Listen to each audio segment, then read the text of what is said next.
Donc la première chose, eh bien, Capture One, ici, moi, il me dit récent et compagnie, vous aurez créé un nouveau catalogue ou une nouvelle session.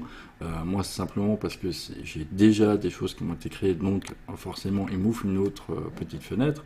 Mais sachez que nous, on va créer un nouveau catalogue pour bien démarrer dans de bonnes conditions. Donc, si on fait nouveau catalogue ici, et bien automatiquement ici, une nouvelle petite fenêtre va s'ouvrir avec le nouveau catalogue. Il va falloir lui indiquer, bien entendu, et bien son emplacement. Donc, moi, pour les besoins de la formation, je vais aller sur mon disque formation ici, logiciel, photographie et Capture One. Donc, dans le dossier Capture One, eh bien, qu'est-ce que j'ai créé? J'ai créé 4 dossiers bien spécifiques. Un pour mes catalogues, un pour mes sessions, un pour mes presets et pour mes sauvegardes. Je vous suggère de faire à peu près la même chose, donc c'est-à-dire que sur un disque dur externe, ou même un disque dur NAS, puisque Capture One eh bien, supporte la création d'un catalogue ou d'une session sur un NAS sans aucun problème, eh bien, de créer un petit dossier avec le Capture One par exemple, et avec catalogue, session, preset, sauvegarde. Donc dans catalogue, je vais aller placer donc dans catalogue et je vais nommer mon catalogue. Je vais l'appeler catalogue formation. Alors vous l'appelez comme vous voulez, catalogue 2018, 2019 ou comme vous voulez. Okay. Le modèle pour l'instant, eh j'en ai pas, étant donné que je n'ai pas créé encore de catalogue ni de session, donc je n'ai pas encore créé mon propre modèle. Donc un modèle, c'est simplement eh bien, un template, entre guillemets, qui aura, eh bien, à chaque fois que vous allez créer par exemple un nouveau catalogue ou une nouvelle session, eh bien, la même disposition directement. Donc ça sera assez pratique de temps en temps. Donc le modèle ici, je vais laisser vide et je vais faire OK. Donc une fois que c'est fait, eh bien, Capture One va me créer eh bien, directement eh bien, mon catalogue. Ici, vous aurez une nouvelle petite fenêtre qui va simplement eh bien, vous donner qu'est-ce qu'il y a de nouveau. Des petits tutoriels qui sera ici. Alors hop, voilà, des petits tutoriels qui sera ici présents. Des webinaires qui sont assez fréquents, donc les scripts, voilà, qui sont ici. Donc des enregistrements de webinaires qui ont été ici. Vous voyez que le prochain, c'est par exemple ici, quand j'enregistre la vidéo, c'était le 26 juillet, donc on est passé. Et puis le support, qui sera ici présent. Donc vous allez pouvoir contacter directement le support, ou directement aussi acheter. Si vous êtes en version, par exemple, eh bien, d'essai, vous allez pouvoir eh bien, souscrire directement ici à des licences. Donc là, vous voyez que là, j'ai des licences de 3 mois et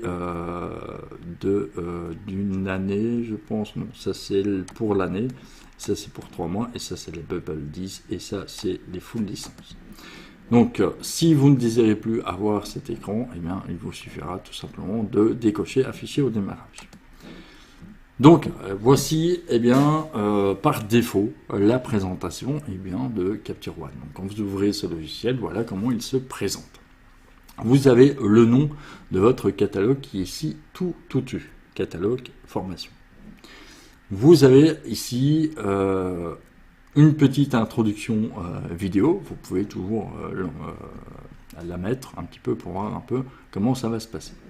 Et enfin, vous avez le bouton importer. Avant d'apporter nos premières photos, nous allons faire un petit peu le tour de cette interface de catalogue. Alors pourquoi je précise catalogue? Puisque tout simplement que vous verrez dans session, ça sera un petit peu disposé de manière un petit peu différente ici dans la bibliothèque. Mais pas de gros changements en soi. Donc catalogue, eh bien un catalogue va vous permettre, comme son nom l'indique, eh bien d'importer vos photos, de les classifier dans des albums et ainsi eh bien traiter vos photos.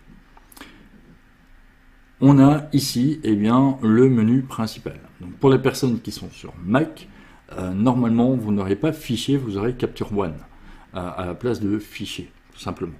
Voilà. Sinon, rien ne change, rien n'est modifié en matière eh d'interface. Vous avez le menu principal qui est ici, donc fichier, modifier, affichage, réglage, image, appareil, fenêtre et enfin LED. En dessous, vous avez différents petits boutons qui vont nous permettre, par exemple, directement d'importer des images.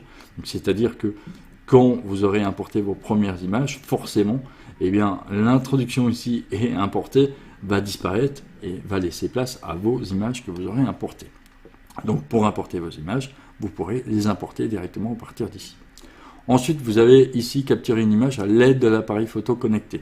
Donc, ce qui veut dire que Capture One est essentiellement aussi un logiciel qui bénéficie d'un mode connecté ultra rapide. C'est vraiment, à peine que vous prenez la photo, la photo apparaît automatiquement ici. De plus, vous avez un mode de visionnage, comme si vous regardiez sur l'écran de votre ordinateur. Ça, c'est vraiment très très pratique. Mais ça, nous ferons bien entendu des exercices, plutôt un atelier pour vous montrer comment ça fonctionne. Ensuite, vous avez ici déplacé les variantes principales dans le dossier de sélection. Donc ça, nous le verrons aussi par la suite. Enfin, vous allez pouvoir déplacer les variantes. Donc une variante, c'est quoi? C'est tout simplement la photo. D'accord? On appelle ça une variante. Enfin, vous avez ici pour remettre à zéro tous vos réglages, pour annuler ou pour rétablir, donc le fameux CTRL Z. Et enfin, le bouton de réglage automatique qui s'appelle le A ici, voilà, qui va vous permettre de faire A, plus des petites options cachées ici. Enfin, vous avez les boutons d'outils ici, qui sont ici présentes. Donc les boutons de sélection, les boutons de déplacement, le bouton de loupe, le bouton de recadrage, de redressage, de perspective verticale. Et vous verrez qu'on en aura d'autres, on aura les horizontales et les complètes. On a la suppression des tâches, le fameux pinceau local, la pipette, ici copier et coller, copier les réglages et appliquer les réglages, et le fameux bouton d'annotation qui seront ici présents.